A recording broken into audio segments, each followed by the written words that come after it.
Hello everyone, channel में एक बार फिर से स्वागत है। बेसिक शिक्षा विभाग से संबंधित समस्त जानकारी के लिए आप हमारे चैनल से जुड़े हैं। चैनल से जुड़ने के लिए चैनल को सब्सक्राइब करें, साथ ही बेल आइकन दबाएं जिससे कि आने वाली सभी वीडियो आप तक पहुंच सकें सबसे पहले।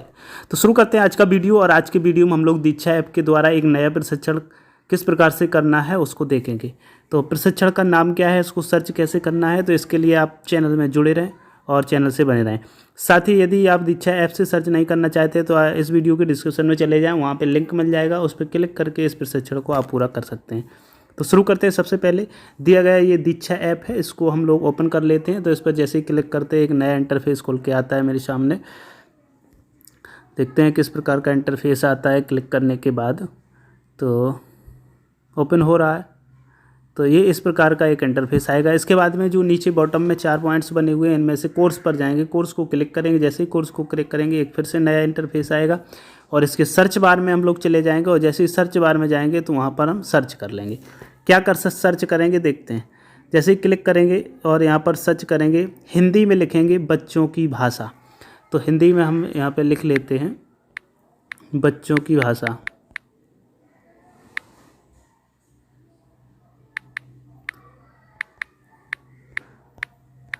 और बच्चों की भाषा लिखने के बाद में इसको सर्च करते हैं। जैसे ही सर्च करते हैं तो कई एक रिजल्ट यहाँ पर ओपन होकर आ जाते हैं। तो इसमें से हमें कौन सा प्रशिक्षण करना है उसको ध्यान से देखने की आवश्यकता है। हालांकि ये सभी प्रशिक्षण 54 यहाँ पे ओपन होकर आ रहे हैं। जो भी प्रशिक्षण आ रहे हैं यहाँ पे 54, यहाँ पे मेन जो मुख्य हैं, हम उत्तर प्रदेश से हैं तो इसलिए 1 2 3 इनमें से करना है। इनमें से विशेष तौर से ध्यान देना है कि जिनमें सीधे उत्तर प्रदेश लिखा हो आगे या सहज करके लिखा हो, तो उसी प्रशिक्षण को हम लोग पूरा करते हैं। तो इस पर क्लिक करते हैं और जैसे ही इस पर क्लिक करेंगे वैसे ही एक फिर से नया पेज खुल के आएगा। तो इस प्रकार से ये प्रशिक्षण खुल के आ गया। अब चूँकि यहाँ पे क्या है कि इस प्रशिक्षण को करना है, कब तक करना है, वो आपको निर्धारित आपके डिपार्टमेंट द्वारा, वो आपके डिस्ट्रिक्ट ऑफिसर द्वारा इसको डेट घोषित कर दी गई होगी। तो इसको क्या है, यहाँ से आप ज्वाइन करके प्रशिक्षण पूरा कर लें। यहाँ से मैं प्रशिक्षण पूरा कर चुका हूँ, क्योंकि यहाँ पे हमारे में लिख के आ रहा है you have successfully completed this course. अब कोर्स के मॉड्यूल का है उनको हम लोग देख लेते हैं। तो ये है कोर्स के मॉड्यूल देखते हैं। तो जैसे ही कोर्स के मॉड्यूल पर क्लिक करते हैं तो इस प्रकार का इंटरफेस, इसमें 5 आपको मॉड्यूल मिलेंगे, भाग 1 2 3 4 5। अब 4 भाग को जब आप अच्छे से करेंगे, अच्छे से आप समझेंगे उसको, जो भी इसके बारे में दिया गया है, बच्चों की भाषा, स्कूल वर्सेस घर के बारे में, उसको अच्छे से समझेंगे। उसके बाद में आप जब 5वां भाग ओपन करेंगे अपनी समझ को परखें। यानी कि यहाँ पे एक आपको पेपर मिलेगा, उस पेपर को आपको सॉल्व करना है। चलो यहाँ पे जो क्वेश्चंस दिए गए हैं उन पर हम लोग चर्चा कर लेते हैं। तो खोलते हैं। सबसे पहला प्रश्न क्या आएगा, हम सीधे भाग 5 के क्विज वाले जो क्वेश्चंस हैं उनकी बात करते हैं। तो देखते हैं। तो यहाँ पे जो भी प्रश्न हैं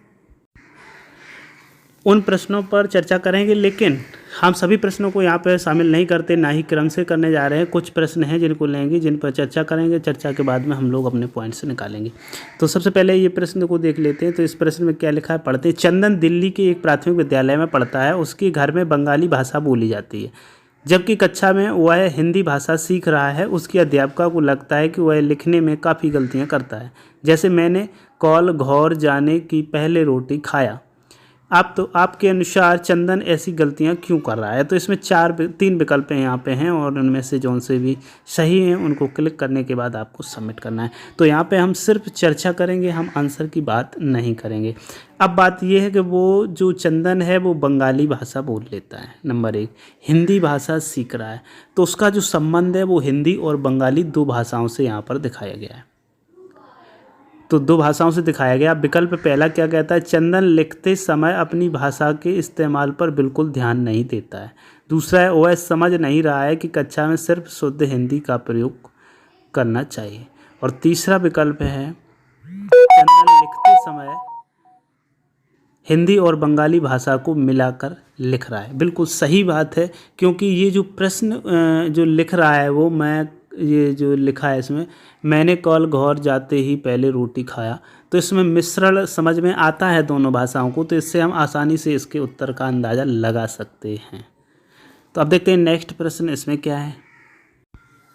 तो अब देखते हैं इस प्रश्न को। इसमें लिखा है, मालती जी 3री कक्षा में पढ़ रहे अपने बेटे की शिक्षक से मिलने आई हैं। ठीक है, चलिए उनके बीच क्या बातचीत होती है सुने। अध्यापक कहते हैं आशु मेरी कक्षा में बहुत कमज़ोर है, ना तो वो किसी प्रश्न का जवाब देता है, ना ही हिंदी सही से लिख पाता है। मुझे तो लगता है कि उसकी भाषा सीखने में कोई ध्यान ही नहीं है। मालती जी कहती हैं मैं सोच रही हूँ ऐसा कैसे हो सकता है। क्या आप जानते हैं आशु घर में 3 भाषाएं बोल लेता है जो उसने हमसे और दादा दादी से सुनी है। वह बड़े मज़े से किस्से की कहानियाँ भी सुनाता है और दीवारों और खाली कागज़ों पर कुछ न कुछ अक्षर भी शौक से बनाता है। मालती और शिक्षक के बीच की बातचीत के आधार पर नीचे दिए गए कौन कौन सी बातें संभव हो सकती हैं, चलो इन पर भी हम लोग चर्चा करते हैं। तो कक्षा में केवल हिंदी भाषा के प्रयोग पर ही जोर दिया जाता है, पहली बात। अब चूंकि बच्चा तीसरी कक्षा का है तो ये भी सही बात हो सकती है क्योंकि हिंदी पर यहाँ पे चर्चा की जा रही है। दूसरा प्रश्न है आशु को भाषा सीखने में कोई दिलचस्पी नहीं है। ऐसा बिल्कुल नहीं है। ऐसा इसलिए नहीं हम कह सकते हैं क्योंकि आशु को यदि दिलचस्पी ना होती तो वो 3 भाषाओं को कैसे जान गया होता।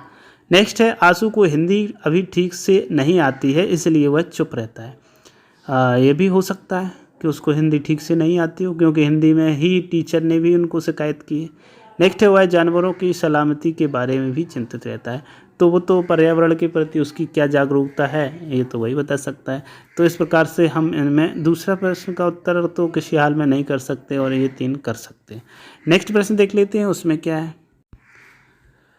तो इसमें नेक्स्ट प्रश्न है आफताब 1 साल का बच्चा है। स्कूल में वह एक ऐसी भाषा को सुनता है जो कि उसकी अपनी बोली जानी भाषा से काफ़ी अलग है। इस कारण उसे क्या कहा गया है वह समझ भी नहीं पाता है।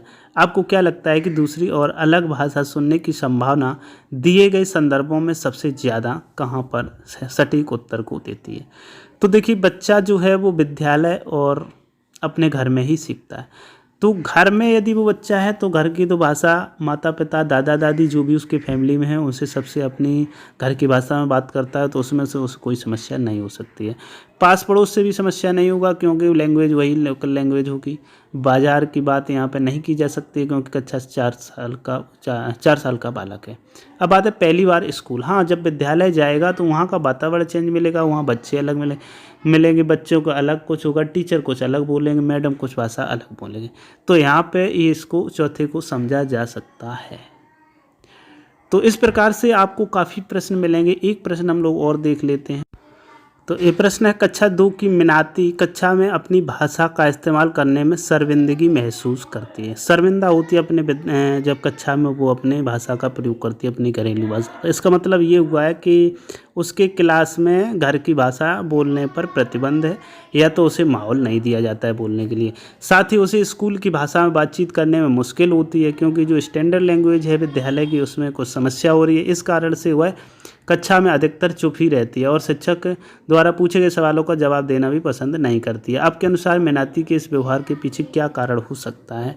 आप एक से अधिक विकल्प चुन सकते हैं। तो अपनी भाषा में बात करने पर उसको बार बार टोका या डांटा जाता है, ऐसा भी नहीं है क्योंकि वहाँ पे वो बोलती ही नहीं, शर्मिंदगी महसूस करती है। समस्या ये है, तो ये प्रॉपर नहीं हो सकता है। उसकी अपनी भाषा घर की भाषा में पकड़ कमज़ोर है, ये भी गलत है क्योंकि बच्चा जब कक्षा में अपने में जाता है, चाहे 2 का हो या 1 का हो, अपनी घरेलू भाषा में पारंगत होता है क्योंकि अपने माँ बाप दादा दादी से बातचीत करता रहता है। नेक्स्ट है शिक्षक उसको घर की भाषा में बोलने के लिए प्रोत्साहित करती हैं, ऐसा भी नहीं है। कहीं पर क्वेश्चन में ऐसा समझ में नहीं आ रहा है कि वो प्रोत्साहित करती हैं। फिर क्या है? चौथा है कक्षा में अपनी मातृभाषा इस्तेमाल करने के मौके मौजूद नहीं है। ऐसा ही लगता है कि इसका चौथा विकल्प सही होना चाहिए। तो इस प्रकार से मैंने 3-4 प्रश्नों पर इसमें डिस्कस किया। उम्मीद करता हूँ ये वीडियो आपको पसंद आया होगा। यदि वीडियो आपको पसंद आया तो वीडियो को लाइक करें, चैनल को सब्सक्राइब करें, साथ ही बेल आइकन दबाएं जिससे कि आने वाली सभी वीडियो आप तक पहुँच सके सबसे पहले। वीडियो पूरा देखने के लिए आपका बहुत बहुत धन्यवाद।